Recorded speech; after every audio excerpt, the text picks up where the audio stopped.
નમો વરિયંતાણમ નમો સિદ્ધાણમ નમો આયર્યાણમ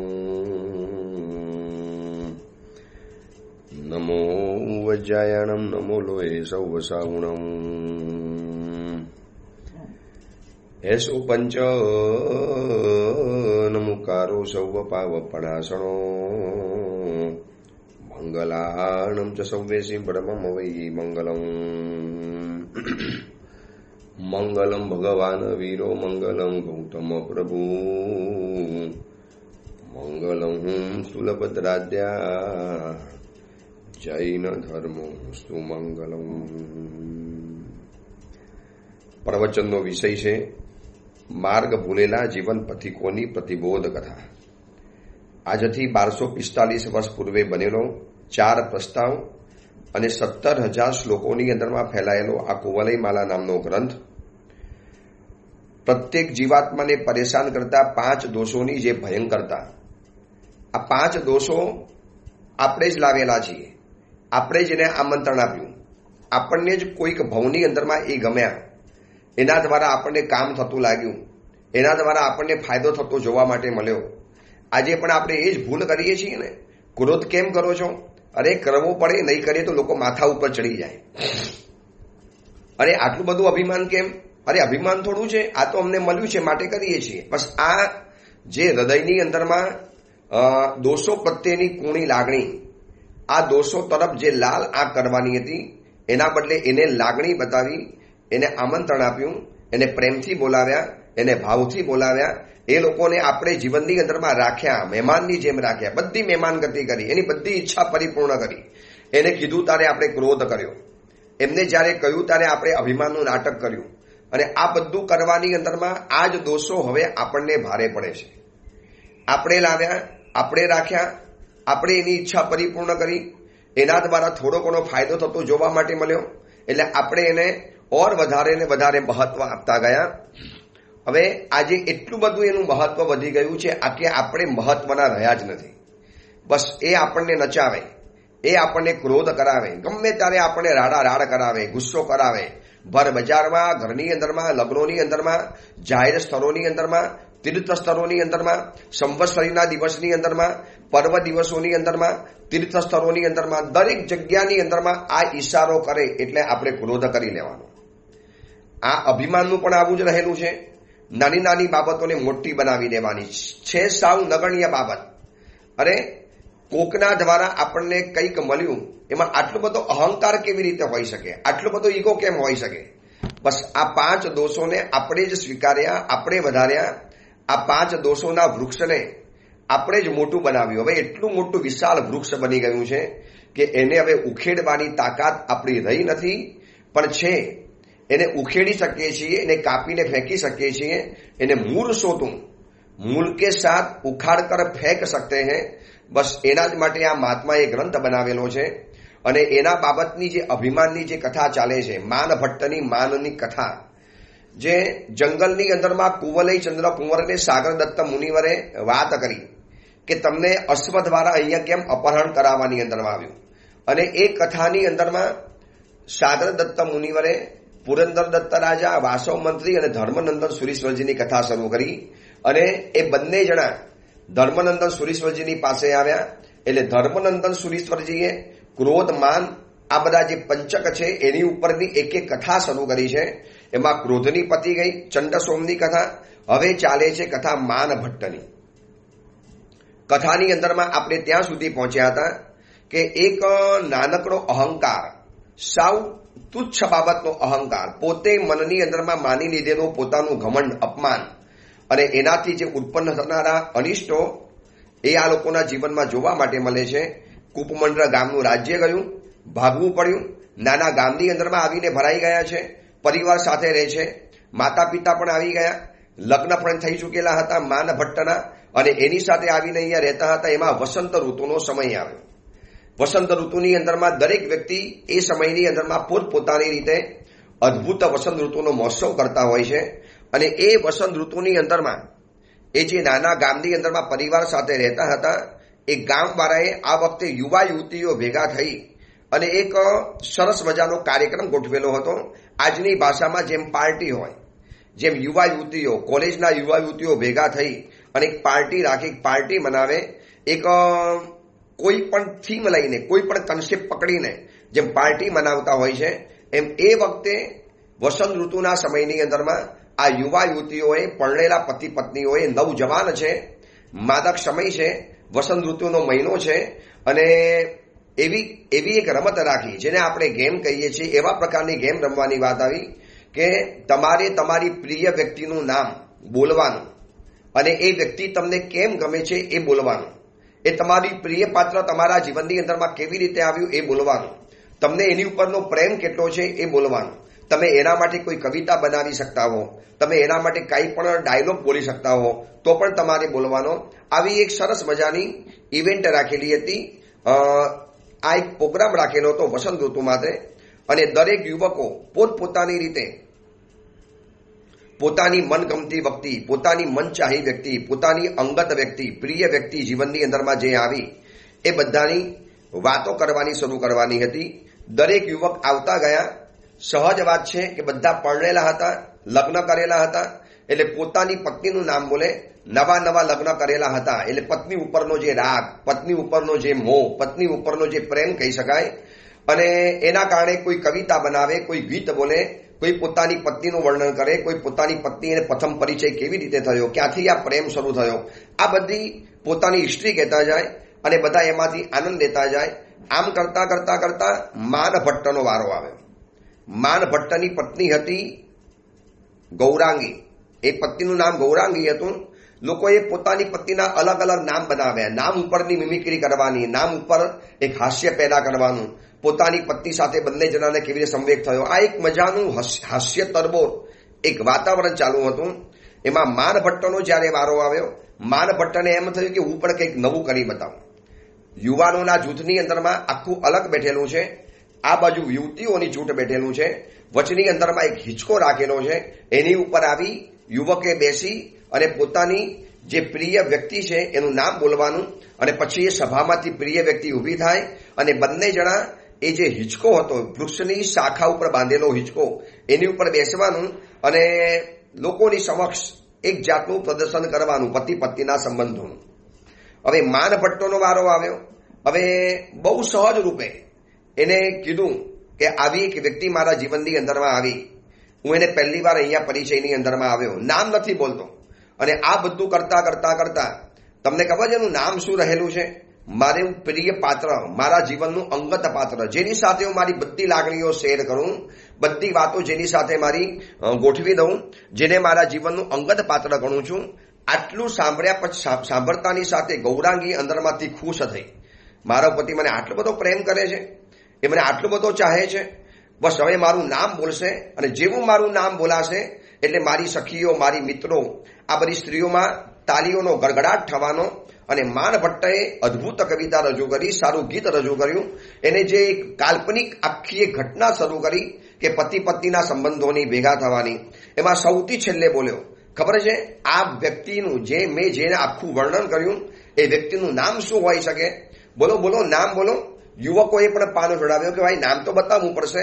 અને એને ધીરે રહીને બોલ્યો કે એ મારી પત્નીનું નામ છે શ્યામ સલીલા શ્યામાંગી. અને બસ આ શબ્દ બોલ્યા. લોકો તો તાલીઓ પાડી. લોકોને ખબર નથી કે એની પત્નીનું નામ શું હોય. લોકોએ તાલીઓ પાડી, પણ આ બધાની અંદરમાં હૃદય ચીરાઈ ગયું ગૌરાંગીનું. અને આજુબાજુમાં જેને જાણતી હતી એને કાનની અંદરમાં ફૂંક મારી, આ તારો પતિ હવે તારો બદલાઈ ગયો. જો એને શ્યામાંગીનું નામ બોલ્યો છે, શ્યામ સલીલાનું નામ બોલ્યો છે, તું તો ગૌરાંગી છે, તારું નામ ગૌરાંગી છે, અને એ કોઈ શ્યામ સલીલાના પ્રેમની અંદરમાં લાગે છે. તું ખાલી બહારથી પત્ની છે, એના હૃદય ઉપર તો કોઈ બીજી વ્યક્તિ રાજ કરી રહેલી છે. ગઈ તારી જિંદગી ખતમ થઈ ગઈ. હવે તારે સાઈડમાં બેસી જવાનું, હવે તારે બાજુમાં બેસી જવાનું. ગમે ત્યારે આ પોતાના પ્રિય પાત્રને ઘરની અંદરમાં લઈ આવવાનો. હવે તારે સૌખ્ય તરીકે રહેવાનું, એની અંડરમાં રહેવાનું. એને જે રીતે એના માટે પ્રેમ વ્યક્ત કરેલો છે ને, એમ લાગે તારો તો કોઈ નંબર જ નથી. બસ અડધી સમજ, ગેરસમજ અને અધૂરી સમજના કારણે વ્યક્તિઓ કેવી ગેરસમજ કરતા હોય છે. અને આ ગૌરાંગીએ આ વાત જ્યારે સાંભળી, અરે વર્ષોથી અમારો લગ્નનો સંબંધ છે, મને વારે તહેવારે વારંવાર પ્રેમ કરનારા મારા પતિ આજે બોલે છે કે શ્યામ સલીલા શ્યામાંગી મારું હૃદયનું પ્રિય પાત્ર છે, મારું અંગત પાત્ર છે. હકીકતની અંદરમાં માન ભટ્ટના જીવનમાં કોઈ પાત્ર હતું જ નહીં. એની આ જ પત્ની છે, પણ એને એમ લાગ્યું કે ચલો એક નવું કરું, મારી પત્નીને પણ આનંદ આવશે, મારી પત્નીને પણ થોડીક મજા આવશે, લોકોને પણ થશે કે યાર એની પત્ની નવી ક્યાંથી આવી ગઈ, શ્યામાંગી, આમ તો ગૌરાંગી એની પત્ની છે, શ્યામ સલીલા ક્યાંથી આવી ગઈ. લોકોએ તો આ વાતને બહુ હરવાશથી લીધી, પરંતુ ગૌરાંગીએ આ ચીજને બહુ ગંભીરતાથી પકડી લીધી અને એનો પણ અંદરમાંથી ઈગો ગવાયો. લો, મારો પતિ મને ન ચાહે, મારા સિવાય બીજા કોઈને પ્રેમ કરે, હવે બીજા કોઈને લઈ આવવાના. આજુબાજુ વાળાએ એને એવી ચાવી ભરવી. અને એક વાત સમજી રાખજો, ગેરસમજ અને ઈગો બંને જ્યારે ભેગા થાય છે ત્યારે સારામાં સારા સંબંધોની પથારી ફરી જાય છે. આ એક જીવન જીવવાનો નિયમ યાદ રાખજો, ખાસ કહું છું. ગેરસમજ અને ઈગો બંને જ્યારે ભેગા થાય, હવે શું થયું, ગૌરાંગીના જીવનની અંદરમાં ગેરસમજ તો હતી, હવે ઈગો ભેગો ભરી ગયો. એમ મારું અપમાન, બધાની વચમાં અપમાન, બધાની વચની અંદરમાં એને કબૂલ કરી લીધું કે ગૌરાંગીનું મારા જીવનમાં કોઈ સ્થાન જ નથી, મારા જીવનમાં શ્યામ સલીલાનું સ્થાન છે. એટલે મેં એના માટે આટલું બધું કર્યું, એની કોઈ કિંમત નહીં. છેલ્લે મને આ પરિણામ જોવા માટે મળ્યું, મારે આ વ્યક્તિ સાથે હવે બોલવું જ નથી, જિંદગીમાં ક્યારે બોલીશ જ નહીં, એની સાથે ક્યારે સામે જોઈશ નહીં. અને જીવીને શું કરવાનું, કોના માટે જીવવાનું, જેના માટે જીવતી હતી એને મારી પડી નથી, એનામાં મારી કિંમત નથી. જોજો, એક નાનકડી ગેરસમજ અને ઈગો ભેગો થાય છે, એમાં કેવા સારામાં સારા સંબંધોની કેવી પથારી ફરી જાય, કેટલું નુકસાન થવાની અંદરમાં આવે. એટલે ગેરસમજ હોય તો એકવાર જઈને ખુલાસો કરી લો. વ્યક્તિ કોણ જાણે ખુલાસો જ કરવા તૈયાર નથી અને પોતાની ગેરસમજને પોતાના ઈગો પ્રમાણે આગળ આપતો જાય, એને આકાર આપતો જાય, એને ડિઝાઇન બનાવતો જાય અને એવી વિચિત્ર ડિઝાઇન બનાવી દે કે એ જ ડિઝાઇનની અંદરમાં પોતે અંદરમાંથી ફસાઈ જાય છે. ગૌરાંગીના જીવનમાં આ જ થયું. આ કથા એટલી બધી સાયકોલોજીકલ કથા છે કે આપણા જીવનની અંદરમાં આવા જ કોઈક સ્વરૂપે અલગ અલગ ઘટનાઓ બનતી હોય છે. આપણે જેને ખૂબ ચાહ્યા હોય, આપણે જેના માટે ભરપૂર કામ કર્યું હોય, આપણે જેના માટે દિવસ રાત એક કરેલા હોય અને એ વ્યક્તિ જ્યારે આપણો સાથ છોડી દે અથવા તો બીજી રીતે એના તરફની આપણને ગેરસમજ થઈ જાય તો એક વખત જઈને ખુલાસો કરી લો. હું શેના માટે ખુલાસો કરું, મારે શેના માટે કરવાનું, એને મારી નથી પડી તો મને શું પડેલી છે, મારે શું કરવાનું, એ એના રસ્તે, હું મારા રસ્તે. બસ આ ગેરસમજ અને ઈગો, ગેરસમજ અને અભિમાન, આ બંને ભેગા થાય છે ત્યારે ઉત્તમમાં ઉત્તમ, સારામાં સારા અને સુંદરમાં સુંદર સંબંધોની પણ આગ લાગી જાય, સંબંધો વેર વિખેર બની જાય. ગૌરાંગીને લાગ્યું કે હવે જીવવું જ નથી. આ મારા પતિ આવી ગદ્દારી કરી અને આજુબાજુવાળી હસે, ઠઠ્ઠા કરે, મસ્કરી કરે. ગૌરાંગી ગઈ, હવે તું એના જીવનમાંથી ચાલી ગઈ. હવે તારે છે ને બેઠા બેઠા ભગવાનનું નામ લેવાનું, ઈશ્વરનું ભજન કરવાનું. તારી યુવાની હવે એરે ગઈ. તું ગૌરાંગી છે, સુંદર છે, રૂપથી મધુર સ્ત્રી રહેલી છે, પણ તારા પતિને તું આકર્ષી ન શકી. કેમ? તને કશું કરતા નતું આવડતું? તું તારા પતિને વશ ન કરી શકી કે કોઈ નવી સ્ત્રી, શ્યામાંગી નામની સ્ત્રીના જીવનની અંદરમાં આવી ગઈ, કોઈ શ્યામ સલીલા સ્ત્રીના જીવનની અંદરમાં આવી ગઈ. એટલો બધો મજાક, મસ્કરી, ઠઠ્ઠા, એ લોકો પણ મજાકમાં કહેતા હતા. આખો પ્રસંગ જ મજાકનો હતો. પણ આ મજાક ન માની શકી.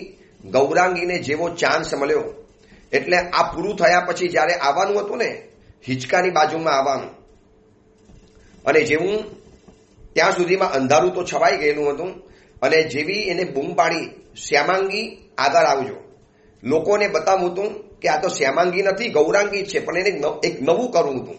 પણ નવું કરવાની અંદરમાં વાતનું વતેસર થઈ ગયું, હસવામાંથી ખસવું થઈ ગયું અને જ્યાં બૂમ પાડે છે કે શ્યામાંગી આવો, આગળ આવો, મારી જીવનની પ્રિય પાત્ર આગળ આવો, બસ આવો, પધારો, મારું આ બાજુમાં સ્થાન સ્વીકારો.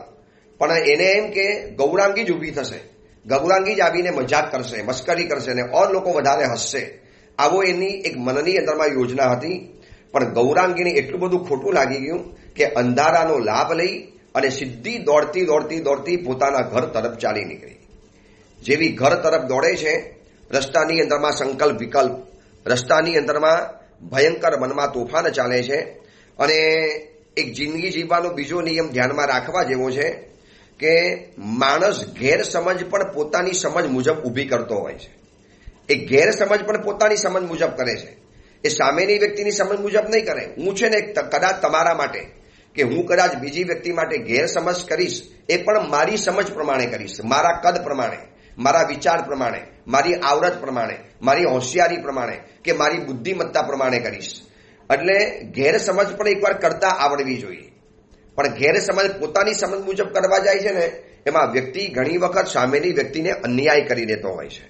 હવે તમે જોજો કે પરમાત્મા મહાવીર તિસલા માતાની કુક્ષીની અંદરમાં સ્થિર બની ગયા. શેના માટે સ્થિર બનેલા હતા? કે મારી માતાને કષ્ટ ન પહોંચે, મારી માતાને દુઃખ ન પહોંચે, મારી માતાને તકલીફ ન થાય, મારી માતાને કોઈ પણ જાતની પીડા ઊભી ન થાય, એટલે હું ગર્ભની અંદરમાં સ્થિર બની જાઉં. શાના માટે કર્યું? પણ હવે તિસલા માતાને શું થયું? ગેરસમજ ઊભી થઈ ગઈ. અને ગેરસમજમાં આને અહંકાર આવ્યો. ત્યાં ગેરસમજની અંદરમાં શોક આવી ગયો. હળે મેં સે ગબ્બે, ચૂએ મેં સે ગબ્બે, ગલીએ મેં સે ગબ્બે, મયે મેં સે ગબ્બે, એ સમય ગબ્બે, આ મારો ગર્ભ પહેલા હતો હવે નથી. એટલા બધા ધમપછાડા, એટલી બધી રોકકર, એટલું બધું આર્ત ધ્યાન, એટલા બધા આખા ક્ષત્રિય કુંડ ગામનગરની અંદરમાં ઉત્પાત મચી ગયો કે આવો 14 સ્વપ્નાથી સૂચિત એવો પુત્ર, ચક્રવર્તી પુત્ર થવાનો હતો, ધર્મ ચક્રવર્તી પુત્ર થવાનો હતો.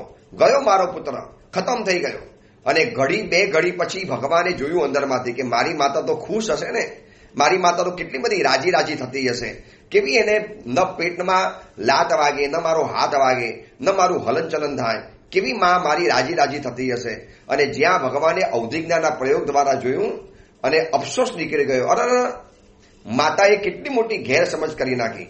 હું મર્યો નથી, હું ગયો નથી, હું ગયો નથી, હું અહીંયા જ છું, મોજૂદ છું. છતાં પણ એ ગેરસમજને દૂર કરવા માટે વળી પાછું અંદરમાંથી ભગવાને હલનચલન શરૂ કર્યું.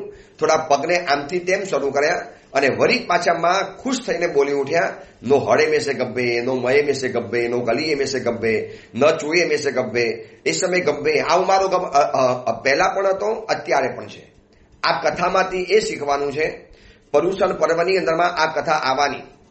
પર્વાધિરા પરુષણ મહાપર્વના સિલેબસમાં ભગવાન મહાવીરની કથામાંથી આ જાણી લેવાનું કે ગેરસમજ પણ વ્યક્તિ પોતાની સમજ મુજબ કરતી હોય છે. તિસલા માતાએ ગેરસમજ પોતાની સમજ મુજબ કરીને, એ માતા છે તો માતાએ માતાના સમજ મુજબ કરી, પિતા હોત તો પિતાની સમજ મુજબ કરત, ભાઈ હોત તો ભાઈની સમજ મુજબ કરત. હવે અહીંયા ગૌરાંગી એ પત્ની છે તો પોતાની પત્ની રૂપે એને કરી છે. હવે મારે જીવવું જ નથી, મારે રહેવું જ નથી. કોના માટે જીવવાનું? શેના માટે જીવવાનું? આટલું મારું હળહળતું અપમાન, બધાના વચમાં મને આવી ઉતારી પાડી, બધાની વચમાં એમને નવી પત્નીની જાહેરાત કરી, મને પૂછ્યું પણ નહીં, મને બતાવ્યું પણ નહીં. અરે જરા થોડો ખુલાસો કરી લેવો તો, એકવાર જઈને પૂછી લેવું તું, એકવાર તમારે નજીકમાં જઈને જરા એકવાર ઠપકો આપીને પૂછી લેવું હતું. પછી ઘટના સાચી નીકળે, હકીકત સાચી હોય તો તમે પછી રિએક્શન આપો. તદ્દન ખોટી બાબતોની અંદરમાં. એટલે ફરી વખત કહું છું કે વ્યક્તિ ગેરસમજ પણ પોતાની સમજ મુજબ કરતો હોય છે. એટલે ગૌરાંગી તો ધમપછાડા કરતી કરતી સીધી ઘરની અંદરમાં આવી, વાવાઝોડાની જેમ. જે રીતે એ આવી, જે રીતે એને ઘરમાં પ્રવેશ કર્યો, જે રીતે એના ચહેરા ઉપરનો જે હાવભાવ અને રોષ હતા ને, સાસુમાં સમજી ગયા, માનભટ્ટની માતા સમજી ગયા કે યુવા હૈયા છે, કંઈક ઝઘડો પડ્યો હશે. આ બધા પ્રેમના ઝઘડા કહેવાય, મીઠા ઝઘડા કહેવાય. એ પતિ પત્નીમાં નોકઝોક ચાલ્યા જ કરે. માતાને હજી ખબર નથી કે કેટલી મોટી ભયંકર ગેરસમજનું વંટોળ આ પરિવાર ઉપર ઉતરી પડવાનું છે. અભિમાન અને ગેરસમજ કેટલું મોટું નુકસાન કરી જવાનું છે. માતા સમજી કે હવે શરદ ઋતુનો સમય છે, આવા પ્રેમના ઝઘડા ચાલ્યા કરે, કંઈક વાંકું પડ્યું હશે, હમણાં પાછળ પાછળ માનભટ્ટા આવશે, એને મનાવી લેશે. અમે પણ આવું જ યુવાનીમાં આવું જ કરતા હતા. આવી રીતે અમે રીસામના અને મનામનાના ખેલ ચાલતા હતા. પતી જશે આની અંદરમાં. માતા તો જોયું, કેમ બેટા આટલી વહેલી આવી ગઈ? ક્યાં ગયો માનભટ્ટ? ક્યાં ગયો? એ તો છે ફરે છે બીજાની પાસે, ફરવા દો એને, એની પાસે, એને મારી કોઈ જરૂર નથી. આટલા શબ્દો બોલી અને સીધી પોતાના શયનખંડની અંદરમાં ધસી ગઈ. દરવાજા બંધ કરી દીધા. માતાને એમ કે હમણાં ગુસ્સો શાંત થઈ જશે, થોડો સમય જવા દો, હું મનાવી લઈશ, અથવા તો માનભટ્ટ આવો જ જોઈએ. અને આ બાજુ માનભટ્ટએ પોતાની પત્નીને પોકારી, શ્યામાંગી આવો, શ્યામાંગી પધારો, આ સિંહાસન ખાલી છે બાજુની અંદરમાં, આવો, અડધું સ્થાન સ્વીકારો, હું તમને બોલાવું છું. આ શરદ ઋતુના સમયની અંદરમાં તમે મારા દિલના પ્રિય પાત્ર છો. પણ ગૌરાંગી જે હતી એ તો ચાલી ગઈ, અને ગૌરાંગી શ્યામાંગી તરીકે પોતાની સ્વીકારવા તૈયાર નથી. એટલે ઘણી વખત એવું થાય છે ક્યારેક વાંક બંનેમાંથી કોઈનો નથી હોતો. ઘણી વખત કેટલાક ઝઘડા જોઈએ ને, વ્યક્તિઓના ઝઘડા, કોઈ પણ સ્વરૂપના, પતિ પત્નીના, ભાઈ બહેનના, સાસુ સસરાના કે કોઈના પણ ઝઘડા, ક્યારેક વાંક બંનેમાંથી કોઈનો નથી હોતો. બસ કહેવા અને સમજવાનો ફરક સંબંધોને ખતમ કરી નાખે છે. ખાલી કહેવા અને સમજવાનો ફરક પડે છે. હું કદાચ સાચું કહી ન શક્યો, અથવા તો સામેની વ્યક્તિ સાચું સમજી ન શકી, અથવા તો હું એને સમજાવી ન શક્યો અને એ મને સાચી વસ્તુ કહી નથી શક્યા. બસ આટલો જ ફરક હોય છે. ઘણીવાર ગુરુ શિષ્યોના સંબંધો તંગ થઈ જાય, ઘણી વખત પતિ પત્નીના સંબંધો કડવા થઈ જાય, ઘણી વખત ભાઈ ભાઈઓના સંબંધોની અંદરમાં દરાર પડી જાય છે. તો કદાચ વાંક બંનેમાંથી કોઈનો નથી હોતો. બંને નિર્દોષ છે, બંને બિન ગુનેગાર છે, બંને બિન અપરાધી છે. પરંતુ તકલીફ એક જ થઈ છે કે કહેવા અને સમજવાનો ફરક સંબંધોને ખતમ કરી નાખે. ખાલી તમે કહી નથી શક્યા, તમારો કહેવાનો એપ્રોચ, કહેવાનો એંગલ, કહેવાની એક રીત ઢબ, કહેવાની એક શૈલી, સ્ટાઇલ એ થોડી ઉલટી પડી ગઈ અને સામેની વ્યક્તિ એ બાબતને સમજી ન શકી. અહીંયા શું થયું ખબર છે? કહેવામાં ફરક પડી ગયો. એને ગૌરાંગીના બદલે શ્યામાંગી બોલી દીધું અને આ બાબતને ગૌરાંગી સમજી ન શકી. વાંક કોઈનો છે, બંનેમાંથી બંને નિર્દોષ છે, કોઈને બીજો આડો સંબંધ નથી. દરેક બંને જણા પરસ્પર એકબીજાને ચાહે છે અને ચાહે છે માટે તો આને મનમાં આટલું ખોટું લાગી ગયું.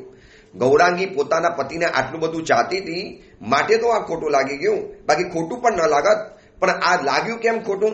કારણ કે કહેવા અને સમજવાનો ફરક પડી ગયો. જોજો, આપણી આજુબાજુમાં ક્યારેક આવા ઝઘડા થતા હશે ને, તો ઊંડાથી જો આપણે એનાલિસિસ કરશું, થોડુંક આપણે એની ઉપર ચિંતન મનન કરશું, થોડુંક ઓબ્ઝર્વેશન કરશું, તો જોવા માટે મળી જશે કે બસ માત્ર કહેવા અને સમજવાનો ફરક હતો, બાકી કાંઈ હતું નહીં ફરક. તીર્થંકર ભગવંત મહાવીરે ગૌતમ સ્વામીજીને બોલાવ્યા તો કહેવા સમજવાનો ફરક પડી ગયો. ભગવાને એ કીધું કે તમે વેદ પદનો અર્થ એવો કરો મિથ્યા રૂપરે. ગૌતમજી, તમે વેદ પદનો અર્થ હજી સમજી નથી શક્યા. બસ કહેવાનું અને સમજવાનું બંને ફિટ થઈ ગયું અને ગૌતમ અભિમાન છોડી અને મહાવીરના ચરણોના દાસ બની ગયા, સેવક બની ગયા અને એમાંથી અનંત લબ્ધિના ભંડાર એવા ગુરુ ગૌતમ સ્વામીજીનું સર્જન થઈ ચૂક્યું. કહેવા અને સમજવાનો ફરક હોય છે, બાકી બંનેમાંથી કોઈ અપરાધી નથી હોતું. આ કથામાં આ જોવા માટે મળે છે.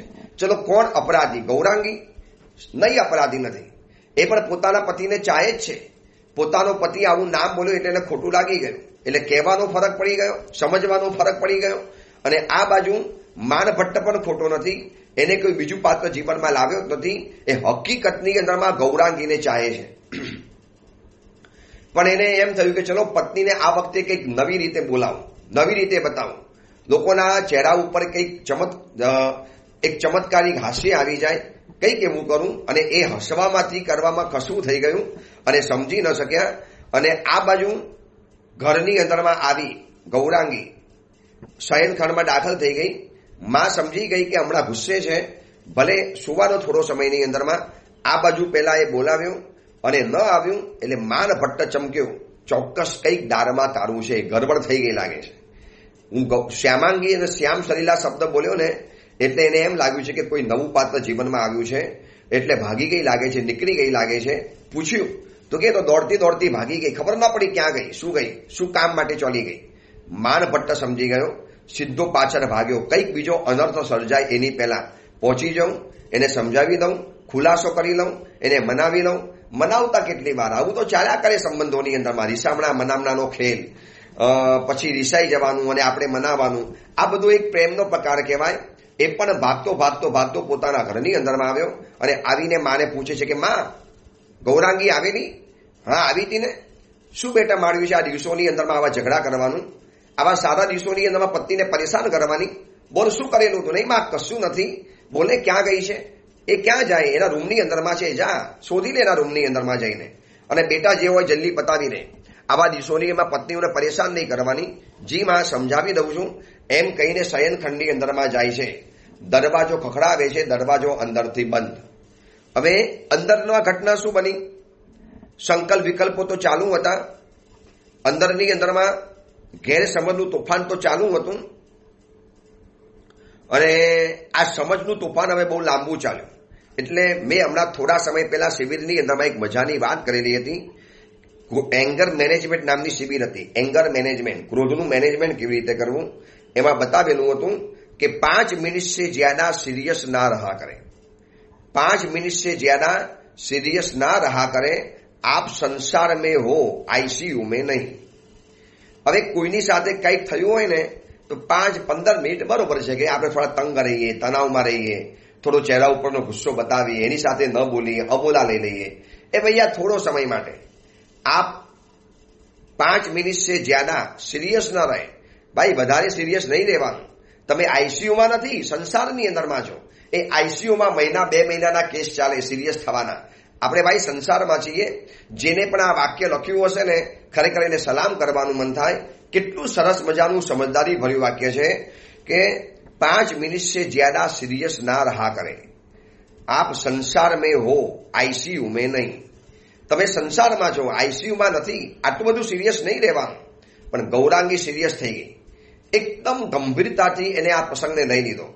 બધો પ્રસંગ પોતાના મન ઉપર લઈ લીધો. બસ પતિ બદલાઈ ગયો, હવે એકલી પડી ગઈ, મારું કોઈ નહીં, હવે જીવવું જ નથી, શેના માટે જીવવાનું, આવું અપમાન મારે સહન કરવાનું. ગેરસમજની એટલી બધી ચેનલ શરૂ કરી, એટલું બધું ચાલુ કર્યું કે સમજી પણ ન શકાય.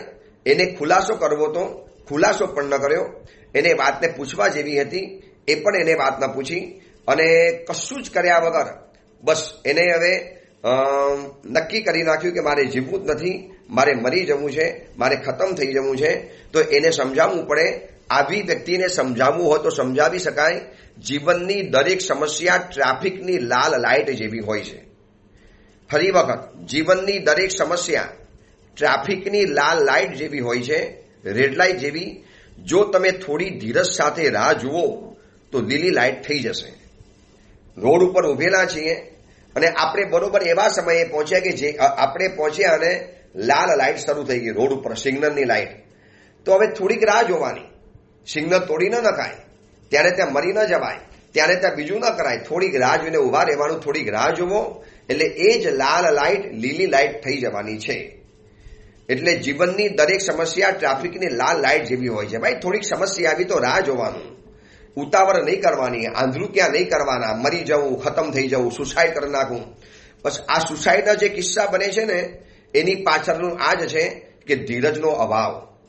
તો એને સમજાવવું જોઈએ કે જીવનની દરેક સમસ્યા ટ્રાફિકની લાલ લાઇટ જેવી છે. થોડીક રાહ જોવો, એ લીલી થઈ જવાની, એ ગ્રીન બત્તી બની જવાની. આટલી બધી ઉતાવળ નહીં કરો. મરી જવાનું, ખતમ થઈ જવાનું. મનુષ્યનો બહુ દુર્લભ છે, કિંમતી આ ભવ છે. અનંત પુણ્ય રાશિ પેદા કરી હોય ત્યારે આ મનુષ્યનો ભવ મળતો હોય છે. અને આવી રીતે ભવને ફેંકી ન દેવાય, આવી રીતે આપઘાત ન કરી લેવાય, આવી રીતે સુસાઇડના રસ્તે ન ચાલી જવાય. આપણે વિચારવાનું. બહુ કિંમતી માનવનો ભવ અનંત પુણ્ય પેદા કર્યા પછી મળ્યો છે. ક્યારે મળશે ફરી વખત ખબર નથી. ચતુર સીતાવહો યોની લક્ષ્ય શ્રીયમ ક્વસ્તયા કર્ણિતા ધર્મ વાર્તા. વિનય વિજયજી મહારાજ શાન સુધારસની અંદરમાં લખે છે આ 84 લાખ જીવયોનીનું ભયંકર ભવ ભ્રમણ અને એની અંદરમાં ક્યાં મનુષ્યનો ભવ મળ્યો, ક્યાં જીનવાણી સાંભળવા માટેના મોકા મળ્યા. એટલે આ મનુષ્ય ભવને સાચવીને સંભાળીને વાપરવા જેવો છે. પણ દરેક સમસ્યા લાલ લાઇટ જેવી હોય છે. એ સમજી નથી શકતા અને ધીરજ નથી ધરી શકતા. કોઈ સમસ્યા વર્ષ ચાલે, 2 વર્ષ ચાલે, 10 વર્ષ ચાલે. અંજના સુંદીના જીવનની અંદરમાં સમસ્યા 22 વર્ષ ચાલી, 22 યર્સ. સીતા માતાના જીવનની અંદરમાં સમસ્યા 28 વર્ષ ચાલી. અરે જેવું તમારું કર્મ, પણ રાહ જોવાની. આ લાલ લાઇટ ગ્રીન લાઇટ થવાની છે, લીલી લાઇટ થવાની છે. બસ થોડુંક તમે રાહ જોવો. લાલ બત્તી લીલી બત્તી બની જવાની. એને થોડો સમય તમારે આપવો પડશે અને ગૌરાંગી સમય ન આપી શકી. સંકલ્પ વિકલ્પ, આર્ત ધ્યાન, તોફાન, બસ મનના અધ્યવસાયો કલુષિત થયા. જાતે બધું મનની અંદરમાં કરી લીધું.